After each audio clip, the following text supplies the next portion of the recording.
Look at that. We just see it every day now. I see it on my TV. It's a giveaway. It's a giveaway. So 140,000 people watching. Let's just say 1 in 10 of them get scammed. Let's say the average scam is something like, I don't know. Let's just be fair. Let's say only 500. Yes, that means YouTube and their crime syndicate that they're advertising for are going to make a lot of money. But that's not what I'm going to talk about today. Today I'm going to talk about the efforts that we're doing all around the world, or the countries are doing all around the world, and the people in those countries are doing to basically get rid of the virus, and why it's all pointless. So I've just seen this morning. I didn't realize that Argentina had the strictest lockdown in the world, and it's lasted 8 months so far, and yet they're still having record high cases. This kind of fits in with the video that I did about 2 or 3 months ago now. New Zealand versus Sweden. Go back and check it out if you haven't checked it out. And where I was talking about the fact that New Zealand's got it quite easy. They're an island. They're under one government, unlike Great Britain, which is under the English government. You've got Scotland and Wales having their own parliament, and Northern Ireland. So they have a tiny bit of autonomy, just enough to kind of to just enough to allow the politicians, the central politicians in Westminster, to be lazy, but not enough to actually have the freedom and autonomy, sovereignty to make your country successful. Right? That's the British model. So with that model there, you can't agree one strategy, and even if you did, so in a country like New Zealand, the strategy gets agreed, you will always have people who will not want to follow for whatever reason. There'll be people who can't follow the rules. The rules, I hate even saying that, sounds disgusting. And there's people who will not follow the rules. And when you take the will not follows, there will be will not follow because I don't want you to impinge on my civil liberties. And then you will have, I feel that I can't follow because you're making me bankrupt, and because some things are more important. The let's say if you're, I don't know, let's say between a 30 or 40-year-old person, you've got a 0.01% chance of dying, most likely. Something along those lines. We know we can't trust the PCR tests. Have been recent in Germany. It's been over 90% PCR tests have been proven to be wrong. So you can't really trust that. They were originally told, I feel like I feel annoyed when I have to parrot something off. I feel like I'm being an echo chamber when I do this. But the person who invented the PCR test did say that it wasn't to be used for the purpose that it's been used for now. So you have to go on. If I am the first person who invents a pechka, a fireplace, right? I'm not going to expect that later on someone's going to come with a recommendation that's going to be against the inventor's recommendations. You know what I mean? You should say, hang on, the inventor's, surely he knows more about the topic than anyone else, right? So I would say the same thing with the PCR test. So, and you've got the lockdown situation, which I said I predicted would not be so successful in New Zealand, as far as it wouldn't last. Of course, it would be successful because you've got a country with borders you can completely control yourself. It's not like America where you get your southern border. It's more like Australia. They can control their borders. They've got a lot of open space between people. It should have been easy, but Australia still had issues, right? It should have been easy for New Zealand, and it was, and it kind of worked. And then people obeyed what they were told. And then it came back again, and it started getting worse, which told you, well, you have to completely lock down your country. If you want to destroy your economy, that's fine. That's what you're going to have to do, is destroy your economy completely, and then you might slow the virus down. You might get to a stage where this vaccine that you're relying on that may not even work, and even if it does work, it might take years to produce. You're going all in on something that doesn't exist yet. That by itself is retarded, right? But let's say it wasn't. Well, to make the lockdown have any effect as far as a lockdown to stop the spread, not just stop the spread, not just flatten the curve, which was the original idea, if you all remember it, but to make it so that you eradicate it. You could, it would be possible. It would be possible if every country in the world was under the control or would listen to one country. That would also be possible if America said, do what we say or we will annihilate you. Us and Russia will annihilate you from the map if you don't listen to what we say. I'm saying it is possible, right? And then that's to get those governments to listen. Then after those governments listen and order everything to lock down, you'd have to have every single person also obey. So what you'd have to do is anyone who's not intelligent enough, that has an IQ under, let's say, 100, just to be safe, because you'd be probably too dumb to follow instruction, you'd have to lock them away in cells. All right, I'm just being fucking honest here. This is what's required to make everyone do the same thing. So lock them away in cells. So people who have learning difficulties, people who are effectively born, I don't know, stroke victims, all sorts of stuff. People can't look after themselves. They need to basically incarcerate all of them and put them in a kind of hospital environment, lockdown environment where they're all far from each other. That's one thing, right? Then you're going to have to go after the people who aren't listening. You just have to basically incarcerate them or kill them, right? And that's you taking care of the people who won't comply. And then you're living in a world that's totalitarian control, and you've got to hope that this isn't all for one reason, which is basically obeying terrorists.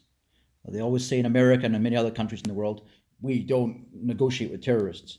Well, given the fact that, please do watch about 3 months ago a Joe Rogan podcast with Brett Weinstein. That's the brother of Eric Weinstein. Two really smart guys.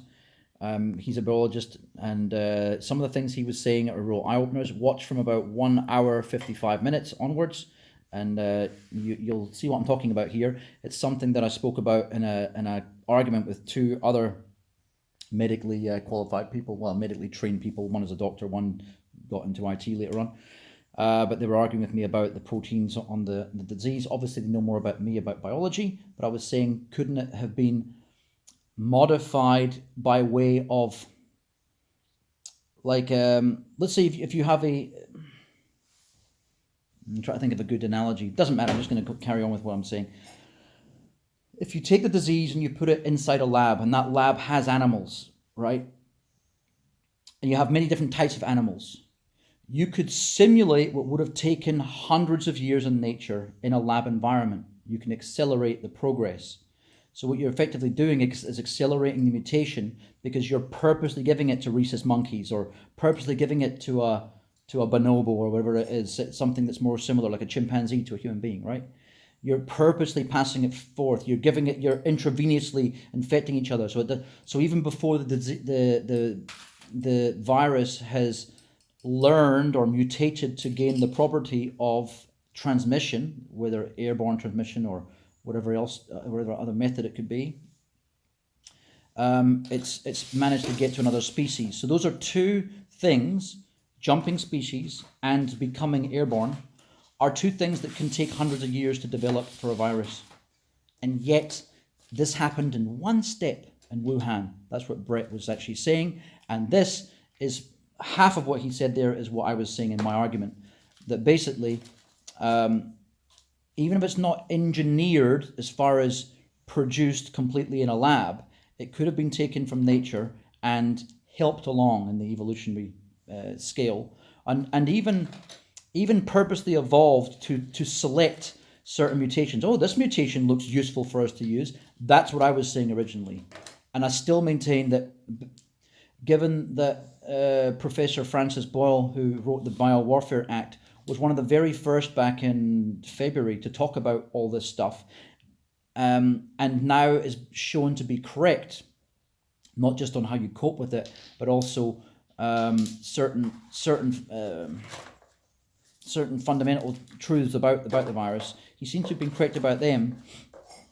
So I think he's probably correct about more, and that more being that he originally had said that this was a collaborative virus between laboratories in the USA, Australia.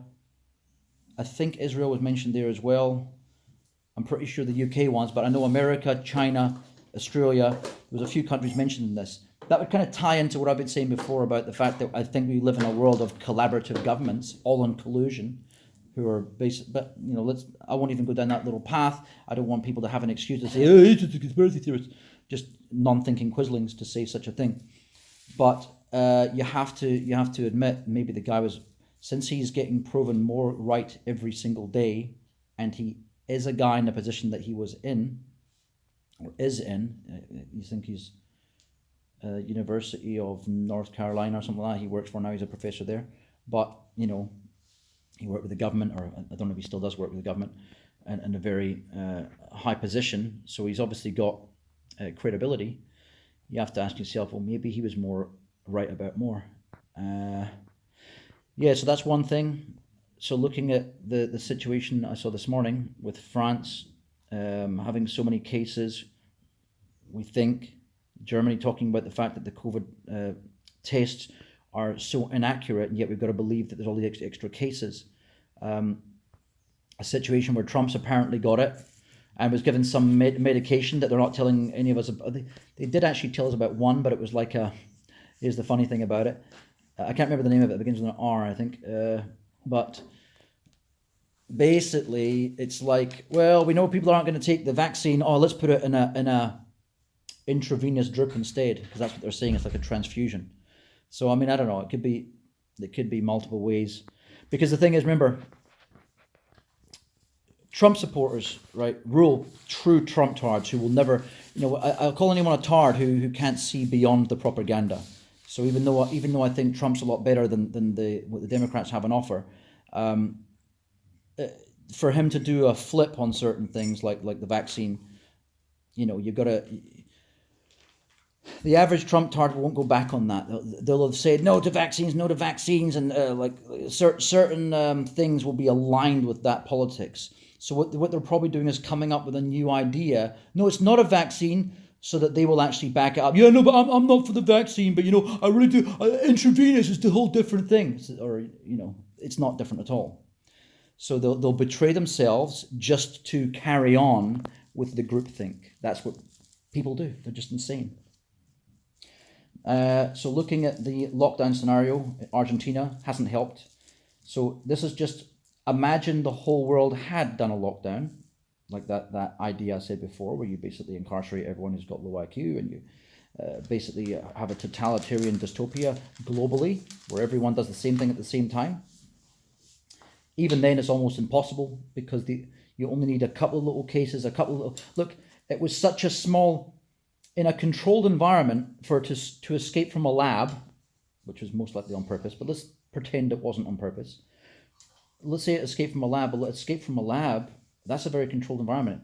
You telling me that with the amount of cases in the world, even if everyone complied, you're telling me that an accident's not going to happen like that? So you multiply. So here you got Wuhan, one case. What was the chance of it happening? Maybe, I don't know, let's say it was 1 in a million, and it happened. Well, let's multiply all those cases of Wuhan. Let's say 1 million people have it in their system around the world. That's 1 million cases that all have a 1 in a million chance. That's a 1 in a 1 chance of happening. If you look at it through the numbers, and you start to see it's completely futile. So why are we shutting down our economy still? I think what it really is that there might be a scenario where either all governments are controlled by one entity of some kind that we don't know about, or it could be that they know something and they have agreed on something being true. Like, for example, let's say global warming. Trump doesn't agree with it. Let's say behind the scenes we have undeniable evidence that it is true. And the only way to fix it is to basically shut down the world. Now, I'm only saying these ridiculous things because what we're taking part in is a clown show of fuckery of the massive order, of the greatest order, right? So I've got to come up with some kind of far out theories that kind of align with why the fuck we're doing these things. Because they don't make any sense. They don't make sense from a viral point of view, for an outbreak point of view, a pandemic point of view, or an economic point of view. So what do they make sense with? It doesn't make sense from, you can't get countries to agree on the colour of shit, but you can go all around the world and everyone's wearing masks. Everyone's believing that narrative. The only difference you have is Sweden and maybe a few third world countries that aren't doing lockdown. because it makes no fucking difference. Or maybe they're being used to as test guinea pigs to show, oh look everyone, they were hoping that maybe they would get so infected that it would be the blame case. Oh look at Sweden, they didn't do it. Look everyone, look, see how scared you should be, to maybe feed the fear. Multiple strategies to do multiple different control techniques across the world population. But where we are now is lockdowns are not working. We have enough evidence. Where we are now is, even if you did do a full lockdown, it doesn't really make much of a difference. If you do a non-lockdown, the only difference is you haven't destroyed your economy. So it seems to me that the reason here is to stop people going out and living their lives. There's no other way to look at it.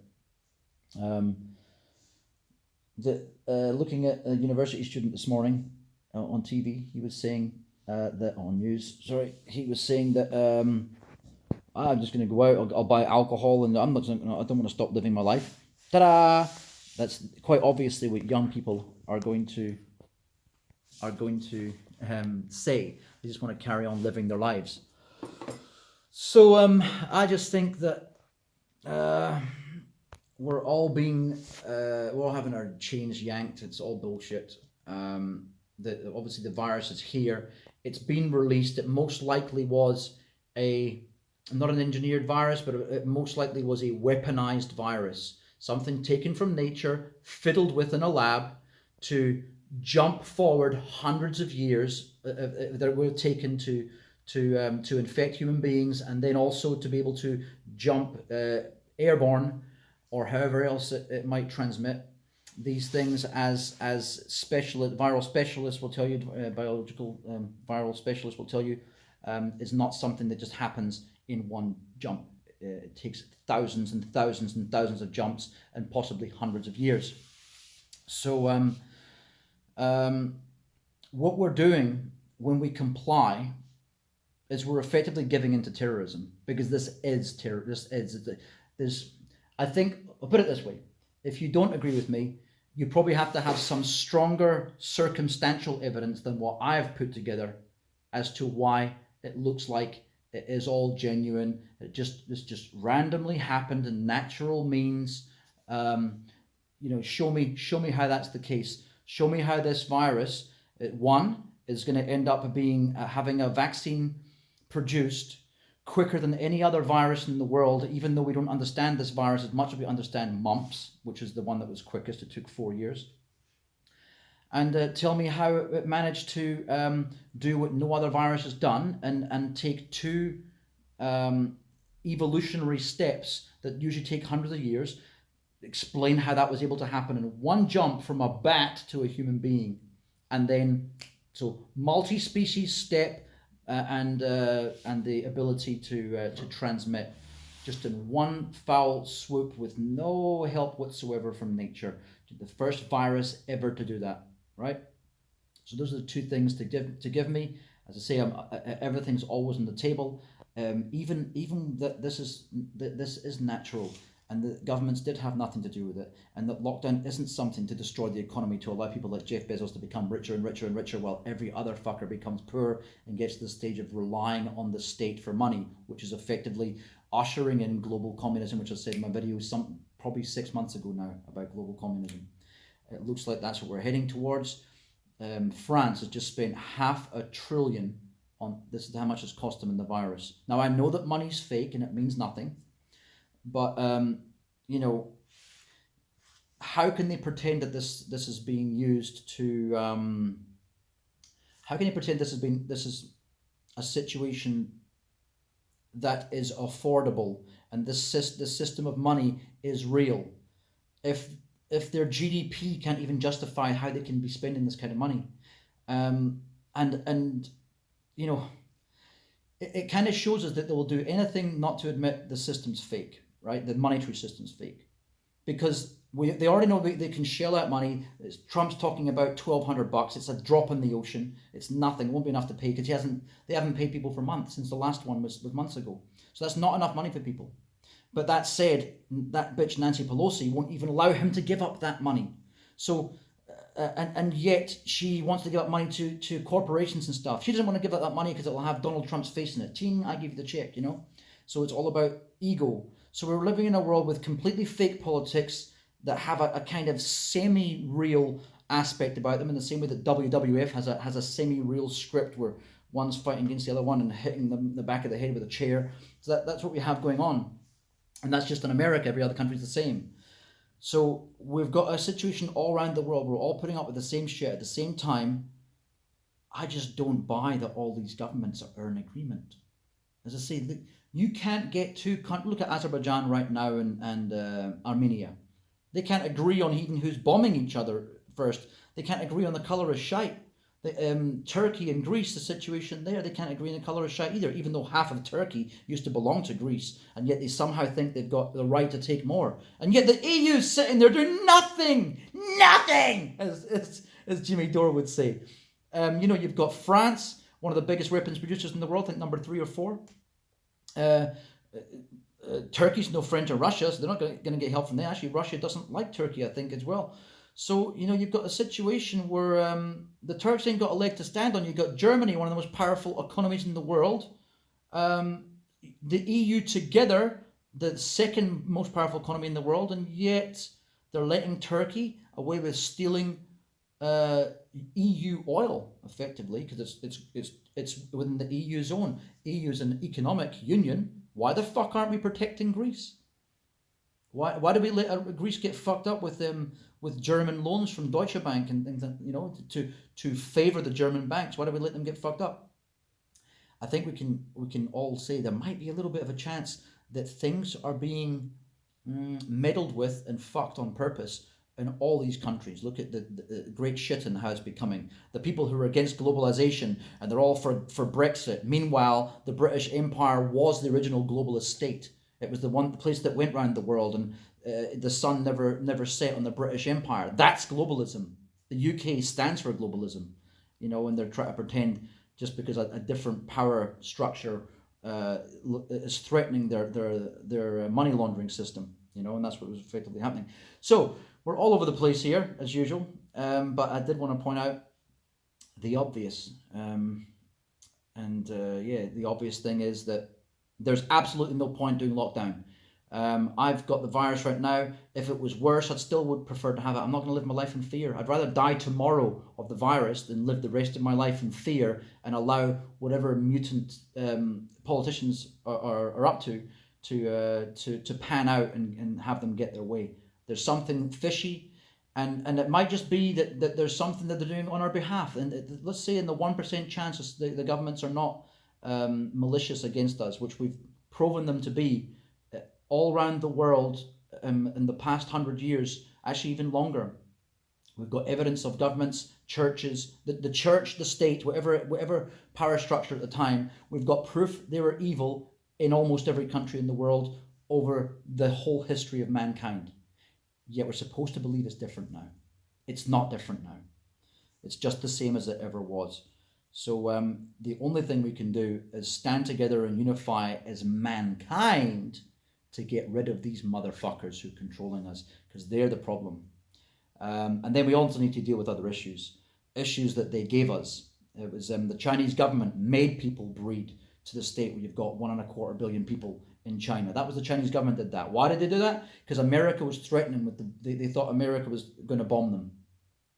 That was again, if you're playing 3D chess, maybe this is what the America made happen on purpose. Who knows? Maybe they're in cahoots, but the reality is this growth of humanity happened all around the world with the advent of oil. We moved from 2 billion people up to almost 8 billion people. That was on purpose to serve these motherfuckers. So they could get more votes and we could play with the system so their friends could make more money out of oil and plastics, right? This thing all happened on purpose. The people to get rid of is them.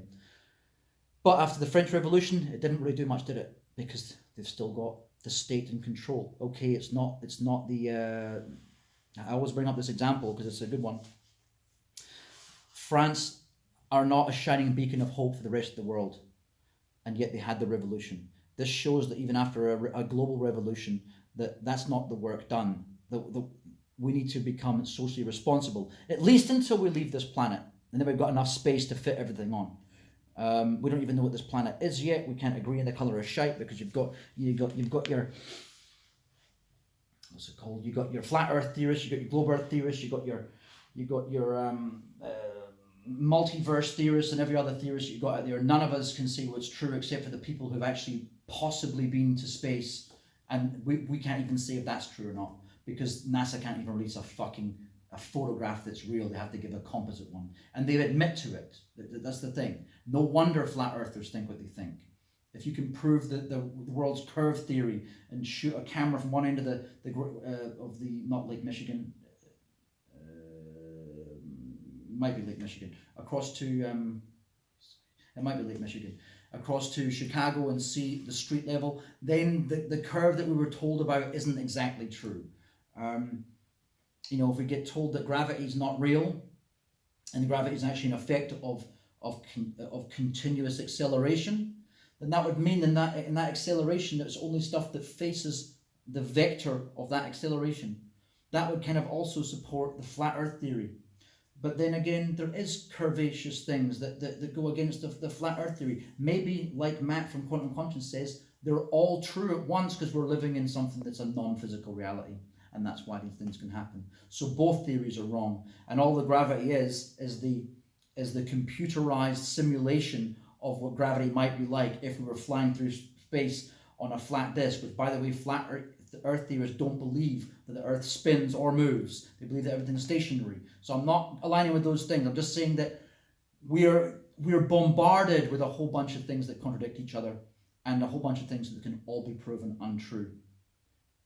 Not least of all, our whole political paradigm in this world.